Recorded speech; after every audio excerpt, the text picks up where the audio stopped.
All right. Good morning, everybody. Welcome to the pre-market rundown for April 3rd, 2023. Welcome to a new month. Welcome to 31 days. Well, I guess now, what is that? 28 days full of opportunities to close the gap between where we are and where we're meant to be.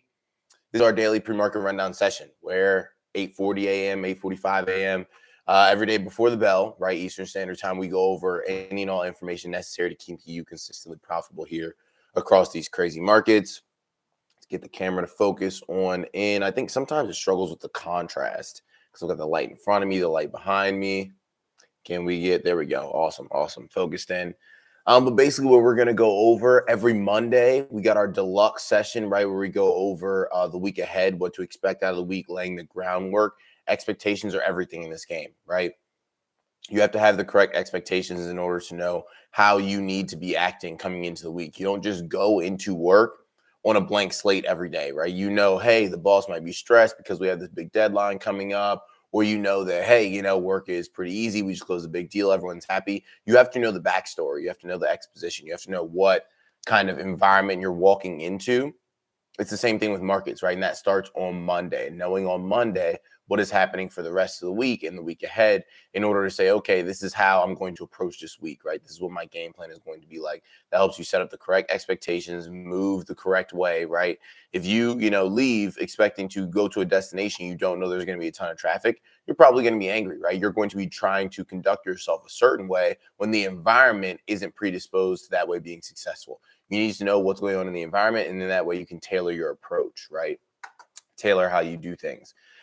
So let's go ahead and make sure I got all this pulled up. We won't get, they won't get the YouTube story post this morning. I had a great morning, got into my grateful journal. So I had like a gratefulness, gratitude type journal, which is awesome. And I'm definitely going to start using it. Might start posting those quotes on the story that are the prompts each day. But I got my gratefulness journaling in this morning. Everything was feeling good. And then I went and I knocked over my whole protein shake. So we're running a little bit behind this morning because I literally had to clean up all of the fruit and protein and milk that was spilled all over the kitchen, which was a very, very annoying way to start my Monday morning. But it is what it is. I was still able to get in that, time this morning, being grateful, reflecting, and I'm not going to let one bad thing, right? When they literally say, don't cry over spilled milk, not going to cry over spilled milk. We're making it happen, right? We're making it happen. We're still executing in spite of. So if anybody else is having a Monday type Monday, just understand that, it still starts with you and it ends with you. So, I'm not going to let an unfortunate event at Monday, at 8 a.m. ruin the next, X amount of hours, right? 12 hours that I have to make this still be a great day, right? So make sure you throw a 3 in the chat. If you're committed to making this day a great day on purpose, regardless of what falls into your lap, making sure that you're still pushing, you're still executing, doing everything that you can.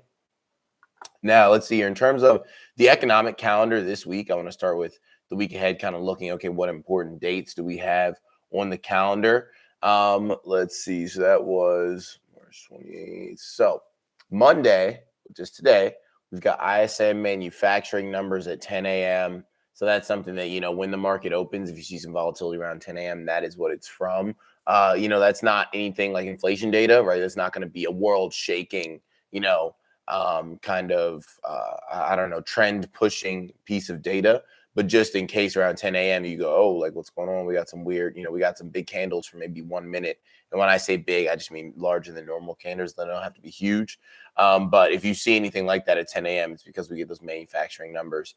We get ADP employment data on Wednesday, 8:15 a.m., jobless claims on Thursday, 8:30 a.m., and then the unemployment report on Friday. So I'd say Thursday and Friday are really going to be the big days in terms of data, right? Data that we are waiting on. So Thursday, Friday is kind of what we are paying attention to. No big data throughout this week, which can be nice. We'll see, sometimes the market will hang, kind of wait around until we get the data. We'll see if we get that type of look, this week or not.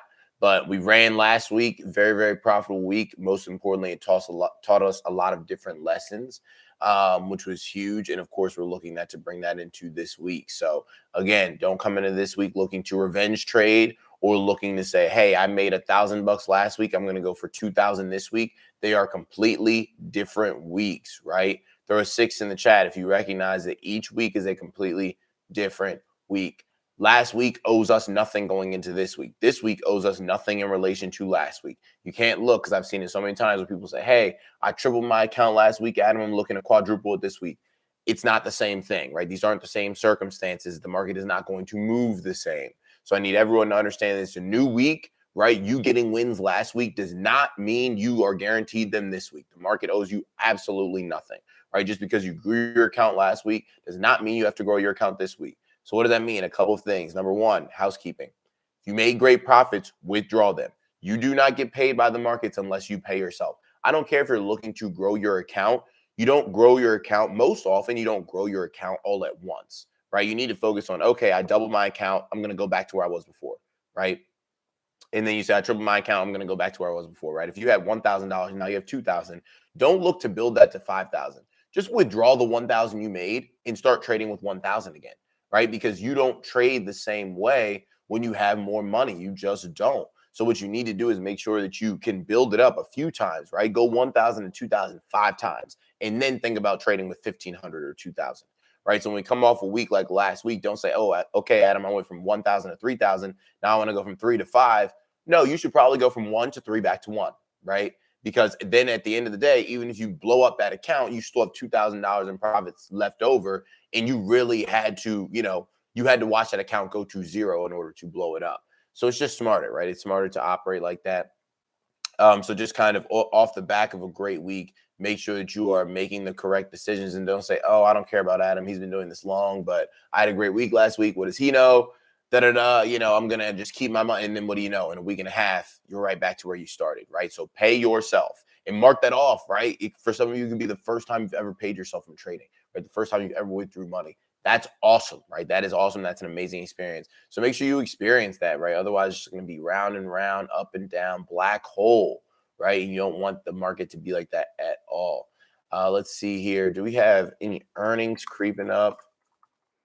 Earnings calendar for this week.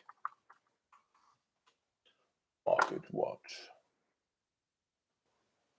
So we just want to make sure we're checking everything so that we know the landscape. And right now, it's not looking like we really get any big earnings this week, which is important, right? You always want to know what companies, what sectors. Levi's is probably the biggest one, and that's on the 6th. Yep. Yeah, so no super big earnings, which is great, right? You want to make sure that you're aware of everything that is going on, everything that could come into play. What's nice is that since we don't have a whole lot of data this week, a lot of, the emphasis then is just going to be on the price action that we get, which is, how you want it to be, where you don't have to worry about, all these different things going on. They could throw a wrench in what the charts are showing you. You can pay attention to what the charts are showing you and operate based off of that. So I see we got our Monday specific news right here. I'm going to start that and then go back.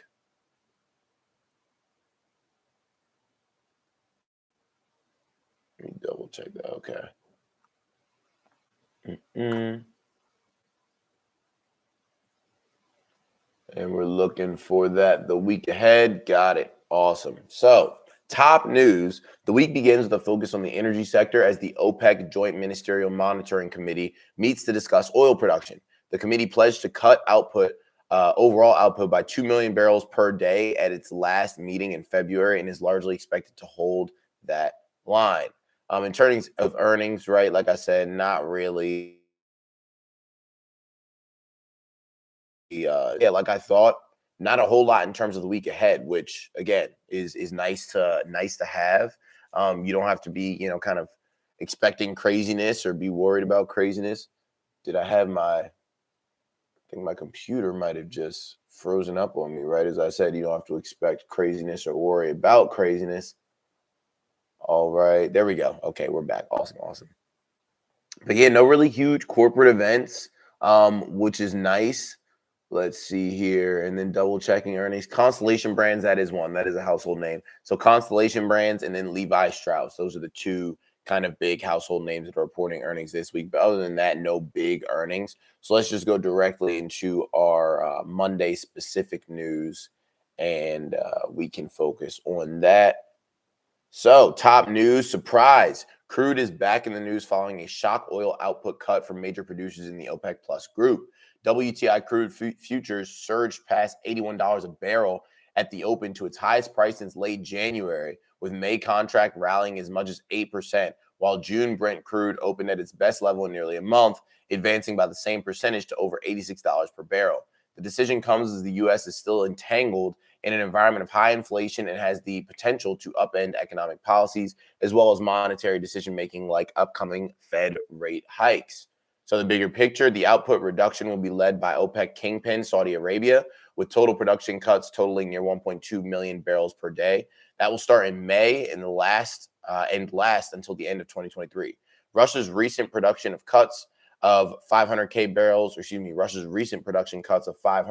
barrels per day were also extended and add to the 2 million barrels per day that were taken offline by OPEC Plus in October. Together, both rounds of cuts mean that 3% of the world's oil has been removed from the market in the past half a year, helping sustain prices following U.S. actions against Russian crude like sanctions and a price cap.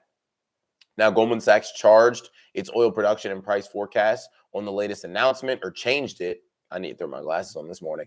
Changed its oil production and price forecast on the latest announcement, which comes before the busy summer travel season. Winners from the OPEC Plus cuts include Saudi Arabia, Warren Buffett, and EV manufacturers, while losers include airlines in hopes for an economic soft landing. Wow, shots fired. Logan Kane, by the way, wrote that in a new analysis published on Seeking Alpha. It also comes amid an ongoing chess match between the Biden administration and the Kingdom of Saudi Arabia, with reports suggesting that Washington angered Riyadh by declining to refill the strategic petroleum reserve when crude oil prices were low. So the kingdom decided to get some payback. So they're looking for us to buy more oil. We didn't buy more oil. So what are they doing? They're cutting production. It's as simple as that, right? That's what it boils down to. But overall, this is good news, for energy companies. This is something that, we've continued to talk about. We've been on top of Warren Buffett and his buying spree in the energy sector. Energy sector is something I didn't personally trade last week, but was mentioned last week as well. It's something that was looking strong to start the week, right? So the energy sector definitely still on the radar. And I've got to get Thinkorswim up running in the background here. I don't have that running yet, but when we get news like this, it's no guarantee that, again, oil prices or oil stocks or energy stocks just go through the roof, right? You got to be able to check the charts and say, hey, is this a great time? Is there opportunity for me to enter a trade on energy, right? Because this could have us up pre-market and take us right up to weekly or monthly resistance, and then energy drops like a rock. So you need to be able to, again, in 30 seconds or less, look at a chart and say, hey, does this have short-term, medium-term, or long-term opportunity? And if that is not the case, then how do I get to that place where I understand that, right? Book your discovery call with Adam so you can figure that out. That's at the link in bio, again, over there on Instagram. So if you're like, hey, I'm not where I need to be, I need to figure out how to get where I need to be, make sure you book that call, right? Even if you're within this community already. Now, merger and acquisition news. Octagon meets the Ring. World Wrestling Entertainment, WWE is the ticker, is reportedly closing in on a deal to be sold to talent agency company Endeavor Group Holdings, ticker EDR, already the parent of Mixed Martial Arts League Ultimate Fighting Championship. So the parent company of UFC looking to buy the WWE. The sale could be announced as soon as today and would result in a new publicly traded company focused on combat sports and entertainment. The proposed transaction will reportedly assign WWE an enterprise value of $9.3 billion and would mean the end of Vince McMahon's control of WWE after several decades, the end of an era for sure. Recent weeks have brought increasing sales speculation, as CEO Nick Khan said last week the company had seen robust interest.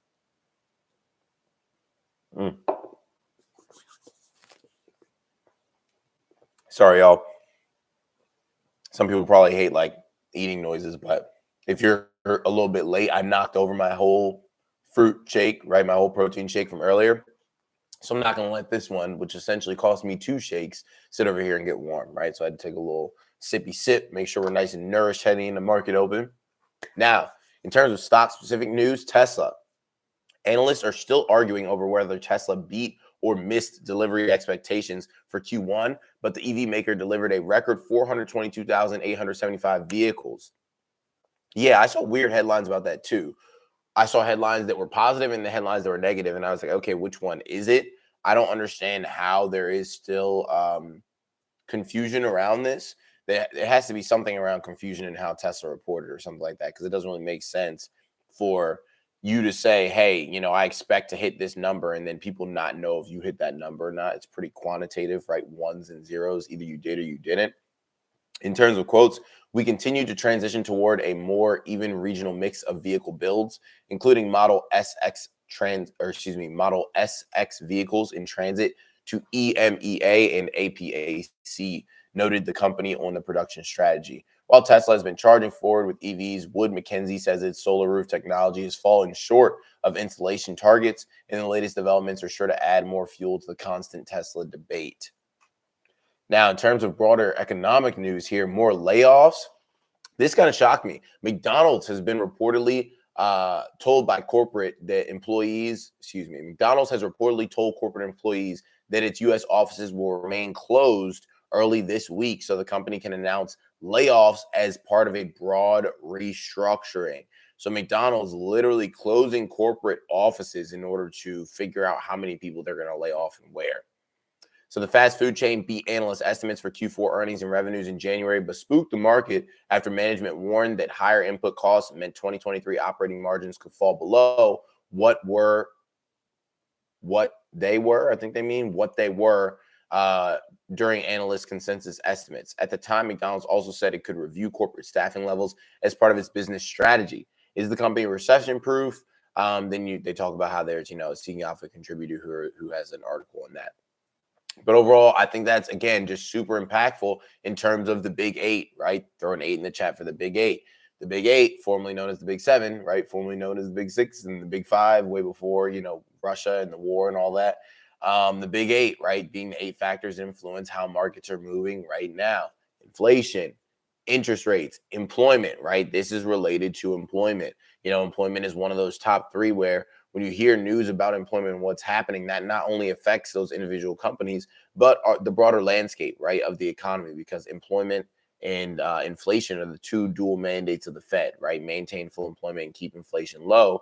So anything that affects employment, right, and particularly unemployment going higher, is of interest, because that could cause the Fed to maybe pivot on whatever trajectory it has set now. So we'll see what that does for McDonald's stock. That does not mean that the stock will drop, right? I think that's important. It can drop. It could open lower. But overall, right, companies, especially, more recently, have applauded layoffs, right? The more layoffs that they hear about, shareholders love it even more. So right now, firing people is what's popular. It's what's making the stock market go up, right? It's what's making these stocks go up. So there's no guarantee that, we got this news from McDonald's, so suddenly McDonald's is going to tank. Again, make sure you know how to read the charts in order to say, okay, there's opportunity in this direction or in that direction. But you can't just say, kind of randomly, I heard McDonald's is like shutting down corporate offices. Like, I got to short McDonald's, right? Got to look to make money. Let's see here. Carl, all right, went out and came back. Sound is good. Yeah, guys, if there's sound issues, try that. There haven't been. It might be where the mic is, to be honest. But hopefully the sound is better now. I guess somebody give me a 2 in the chat if the sound is better now. I was just kind of rolling, but wanted to check back in. Yeah, sometimes the sound will break up for some reason, but if you leave and come back, it'll be good. So try that. Nice little rule of thumb. All right, awesome. Seeing some 2s. So we're all on the right page here. So let's keep this train rolling. What else do we have as we finish up? So in terms of today's markets, kind of mixed bag across the board. In Asia, Japan up 0.5%, Hong Kong up 0.1%, China up 0.7%, India up 0.2%. The footy in London, a little after midday, up 0.7%, Paris up 0.5%, Frankfurt up 0.1%. The Dow up 0.3%, S&P down 0.1%, NASDAQ down 0.6%, crude oil up 5.4%, gold down 0.2%, Bitcoin down 0.2%. I think it's very important to point out that, had a great run last week. You need to make sure you are checking weekly and monthly charts. Just as simple as that. After you have a big run to the upside, where are we on the weekly? Where are we on the monthly? Recognize that, understand that, because you don't want to be that person that buys in after, a week full of big green and finally the market has earned your trust back just to turn back around and go red again. So it's very, very important to know, where are we on higher time frames? Zoom out, right? Zoom out, recognize where we are on higher time frames, and then make decisions based off of that. Very, very important. We had Apple CFO sold a large chunk of stock last week. We don't know if that was for tax purposes or what, but there has been a lot of like rumblings, a lot of dark pool activity, right? Which basically means kind of large order block activity after hours. You can't tell if that's buying or selling. But overall, there's a lot of things that were happening at the end of last week. There was a huge put block that was put in, meaning betting to the downside. So you don't want to just be blinded by the green. I think that's what I'm saying, is that you don't want to, kind of take too much out of certain information, but also you want to pay attention, right? If suddenly there's tons of short interest or there's big moves happening, you just want to have that in the back of your head. So that's just kind of, a little heads up, that I think is important to take into consideration and to mention as we go into this week. You don't want to be that person that's left holding the bag when everybody else was preparing for something and the writing was on the wall and then you weren't prepared for it. So just keep your head on a swivel. Don't be committed to anything. Just because you see green does not mean that, all is good. And this was us making money in markets, right? It's not like I had a horrible week and I'm like, don't trust the bulls. The Bears will come back. No, we made great money, right? We made great money. This is just me being practical, right? And at all times you want to be practical and you want to make sure that whatever information is going on, you're taking that into account. And seeing if it has a place that fits. In terms of today's economic calendar, like I said, we get manufacturing data at 10 a.m. It's kind of the biggest thing. And we'll wrap up here with our rapid fire bullet point rundown. So what else is happening? Goldman Sachs leans to growth picks in either recession scenario. Twitter pulls checkmark from main New York Times account. Medicaid insurers underperform as COVID protections lapse for millions. Lionsgate files draft resignation for Star's spinoff. First Republic, ticker FRC, is the latest example of corporate confusion. Bank tumult likely to result in tighter credit. Paramount, ticker PARA, makes splash, breaks into streaming ratings with 1923. Economic data from China, factory growth shifts into neutral. The Macau casino gaming revenue hits a post-pandemic high. Then CGen, Pfizer deal spread becoming increasingly attractive. I'm trying to think if there's anything else. Oh, also last week we saw an insane record amount of bank outflows, like higher than we've seen in years, right? Which is also very important, right? So that's why we still have that, the bank turmoil as one of the factors, because even though, we're not hearing about banks closing up, every morning, we're not waking up to more banks in the toilet. There's still things that there was like a psychological effect. In basically like the ongoing effects of that, we don't have a way to measure yet. People don't just randomly go back to trusting banks. A ton of people barely trusted banks to begin with. So with this happening, a lot of people still took money out of banks. That is not good for the economy, right? Everything slows down. Everything gets tighter. Money is called currency for a reason. It has to stay moving. It has to stay current. So I think that was another kind of, I guess, kind of dark cloud hanging over last week, is that we've still got tons of people pulling tons of money out of banks. And then we also have, kind of people who are at the top, right? Like Apple's CFO, who's going and selling tons of stock, which again might be for tax reasons or might not. So, just kind of little things thrown in there where it's like, don't be worried. Like, or should you? It's one of those things where we don't know until we know. So we sit, we control, we can control, right? We don't worry about, oh, what is the CFO of Apple doing? Why do you do this? Why do you do that? When we look at the chart, what does the chart let us know what is likely to happen? Okay, base decisions off of that, right? Because that's literally all that you can do. So, as always, there's a lot of information coming out, but you only focus on controlling what you can control and executing from there, right? Execution is the most important. Staying plugged in, right? Making sure that you are on top of things as much as you can be. But overall, that'll wrap us up here for the pre-market rundown on, what is that? April 3rd, 2023. Super excited to dive into this new month full of new opportunities, full of new ways to close the gap, right? And I'm looking to execute and take advantage on each and every one of them. So again, last week, a great week, great money, great lessons, but not looking to, carry it into this week like the market owes me anything. It owes us nothing. We're starting at square one, right back over, new slate, new opportunity. I'm excited for that, right? Let's go out and earn it and make sure we're putting our best foot forward this week. As always, if you got even one valuable thing from this session, just show love to the account, right? Comment, save, like, share, all that great stuff. It helps continue to grow this so we can have even more people involved in this paradigm shift where finance is concerned, right? So everyone have a great rest of the day. I'll see you back here tomorrow morning for our next pre-market rundown session. Have a good one.